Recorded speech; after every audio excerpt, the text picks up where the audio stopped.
the employees you need to get your business moving. Sign up with iHeartAdBuilder.com and create a custom radio ad to reach job seekers listening to stations just like this one. Get started today at iHeartAdBuilder.com. Are you ready? Yeah. This is the Ross Kaminsky Show. You're a great American. Now, Ross Kaminsky. Come on, man. On Denver's talk station, 630 KHOW.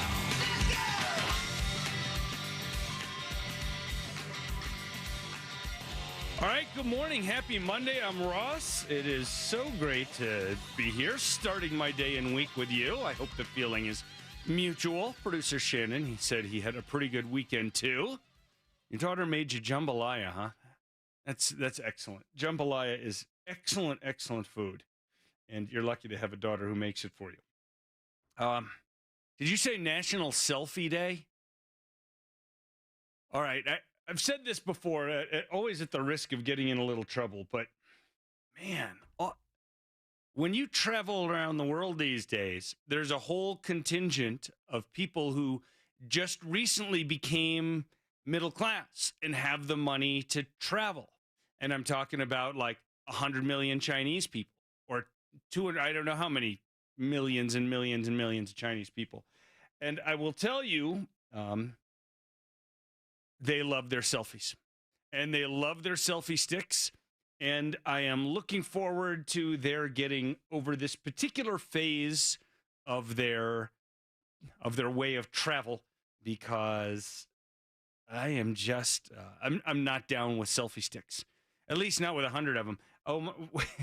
Last summer, I guess it was, my family, we went to Japan, and we went to Kyoto, which is a beautiful old city, and they have something called the bamboo forest there. And it's quite spectacular, actually, and it is what it sounds like. Area, not an enormous area, but big enough, of very, very tall, fairly dense bamboo with a path through it. And it's the kind of place that should be maybe in a Buddhist kind of way, but spiritual. You know, it's beautiful. It should be quiet. It's green. It's dense. It's not like the kind of thing you see in other places. It doesn't look like a different kind of forest because bamboo is so unique in how it looks. And yet we couldn't do anything there because it was so full of Chinese people with selfie sticks. And it was really, really frustrating. Kristen ended up just trying to photobomb them as much as possible. But you could barely move. You could barely move. And I just hope they get over it. I understand, when you get 100 million people who have never had any money before and been in one of the most desperately poor, especially desperately poor large countries, well, in human history, really. And then suddenly they become middle class and they want to get out and explore. I don't blame them one bit.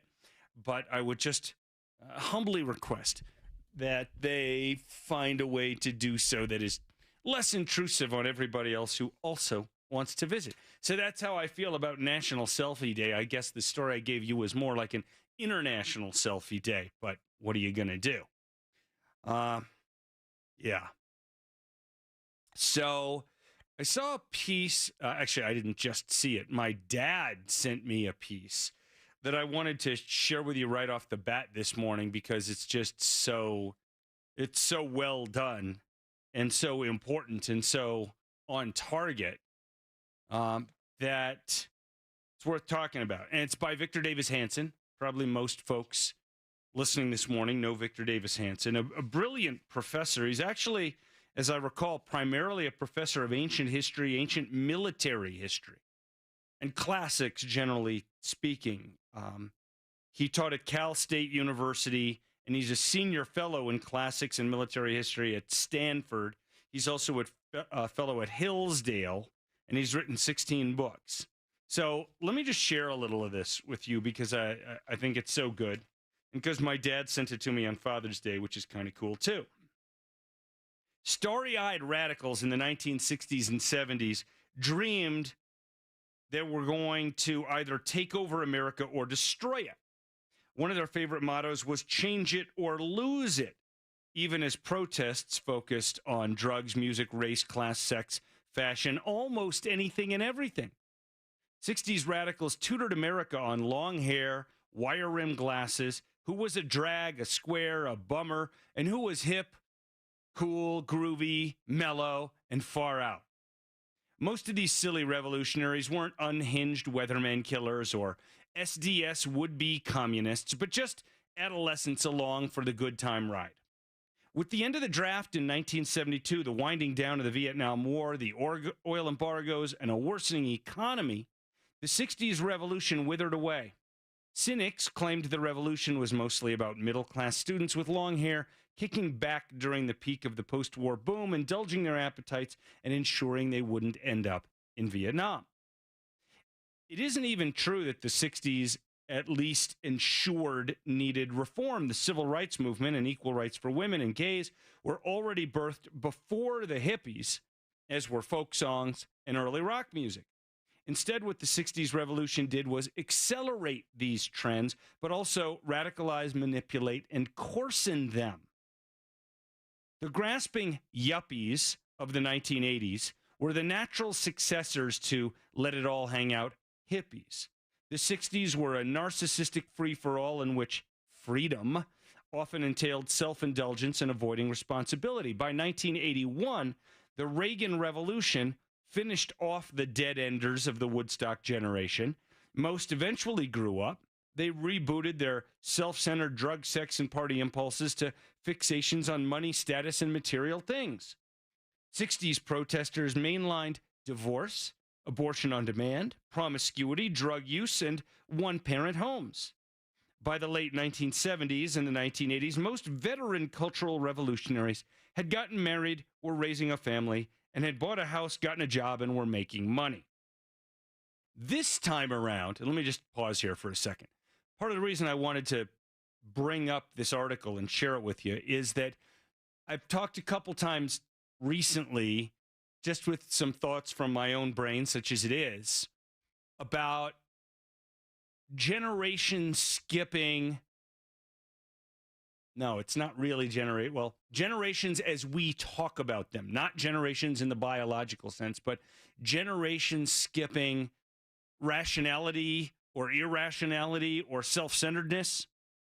And I talked a little bit about how my parents are the generation before the baby boomers, right? So I guess the silent generation is what they would be called. They were toward the end of the silent generation, which is roughly 1925 to 1945, right? So after them was the baby boomers.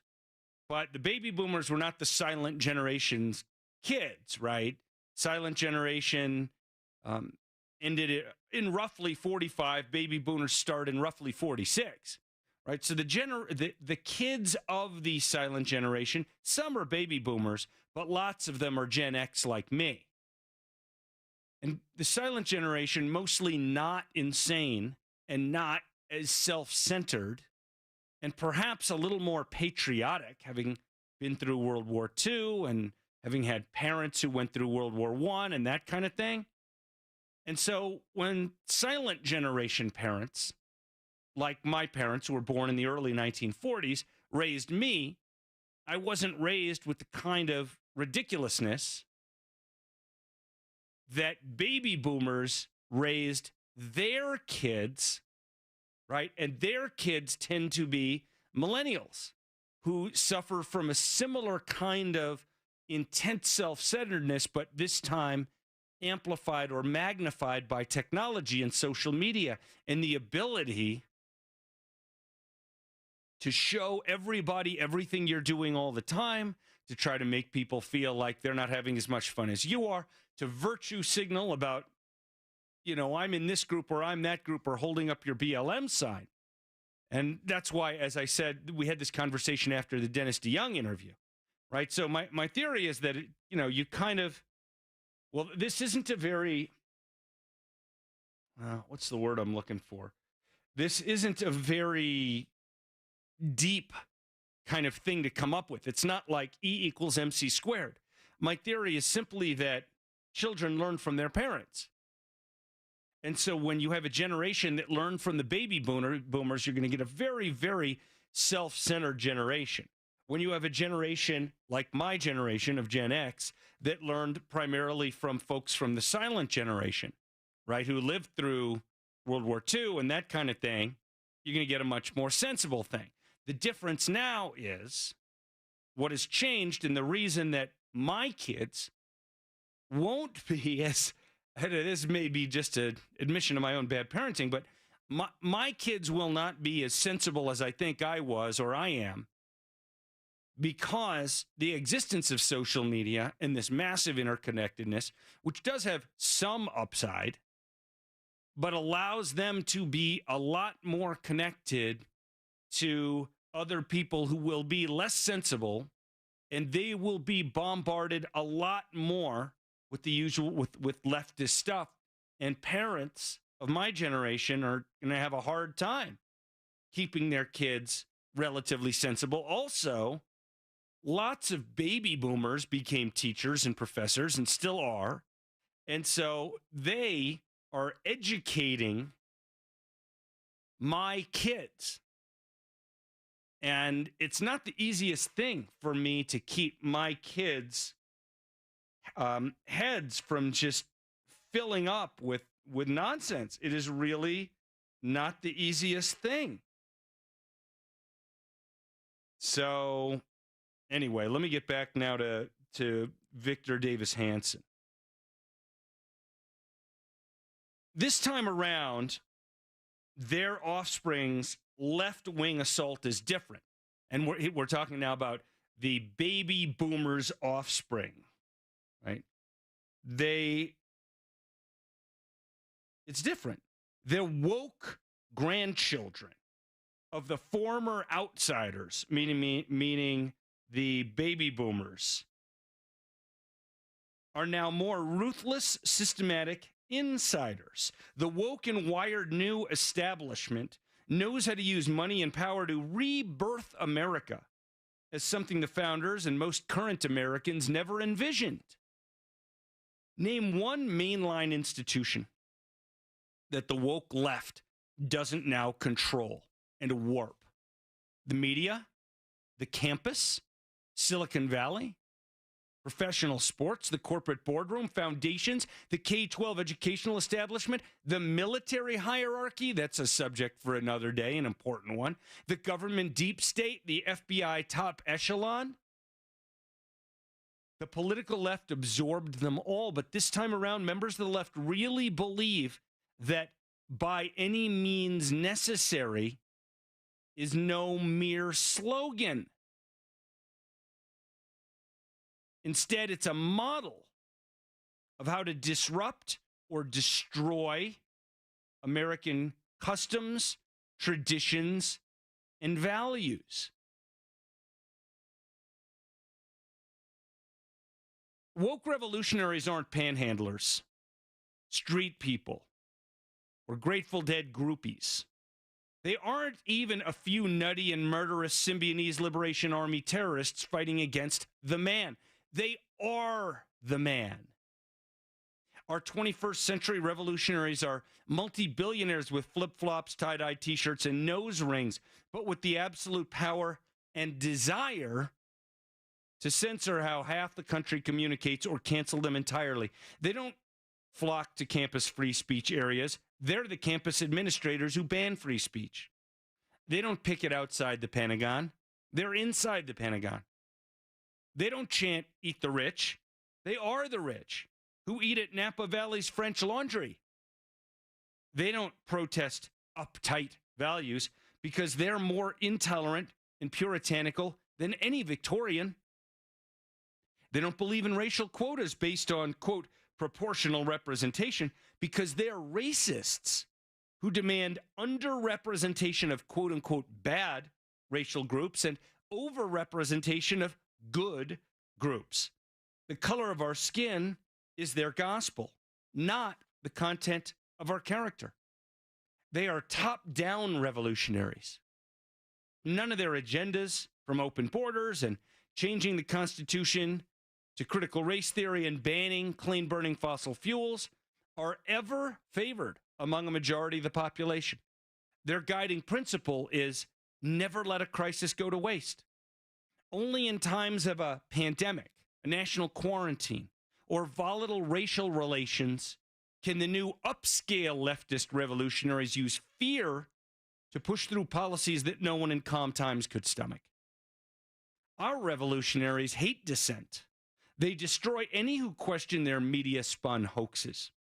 Truth is their enemy, and fear is their weapon. 60s paranoid revolutionaries warned about George Orwell's 1984, but our revolutionaries are 1984. While this elitist leftist revolution is more dangerous than its sloppy 60s predecessor, it's also more vulnerable, given its obnoxious, top-heavy apparatus, but only if the proverbial people finally say to their madness, enough is enough. That is a great piece. I think it's absolutely on target. I had two things that I would like to note in response. Number one, lest you think that Victor Davis Hanson is overstating it when he talks about today's millennial revolutionaries abiding by the concept of achieving their leftist fantasies of destruction of freedom and free markets by any means necessary. Don't forget the words of Comrade Candy C. DeBaca, who is now on the Denver City Council. Denver, a city that seems intent on transforming itself into Seattle. I don't believe that our current economic system actually works. Capitalism by design is extractive, and in order to generate profit in a capitalist system, something has to be exploited. That's land, labor, or resources. And I think that we're in late phase capitalism, and we know it doesn't work, and we've got to move into something new. And I believe in community ownership of land, labor, resources, and distribution of those resources. And so whatever that morphs into, I think is what will serve community the best. And I'm excited to usher it in by any means necessary. You know, you want to laugh at that because she's such an idiot with no understanding of history and economics and how people who thought the way that she thinks have killed tens of millions of people through outright murder and starvation and condemned generations to poverty and suffering. But she's on the Denver City Council. Tay Anderson, his mindset is the same. He doesn't talk about those issues quite as much, and maybe we won't have to hear from him, God willing, sometime soon. But these people are really, really dangerous. And as Victor Davis Hanson said, they are the man. Comrade Candy is the man. She got elected to a position of power. They are destroying this country from within, which is actually very good strategy on their part. But as Victor Davis Hanson says, and we'll talk about this more, maybe not next segment, but they are vulnerable. If and only if people will wake up and stand up against them. We'll be right back. This is Denver's Talk Station with Ross Kaminsky now. Tom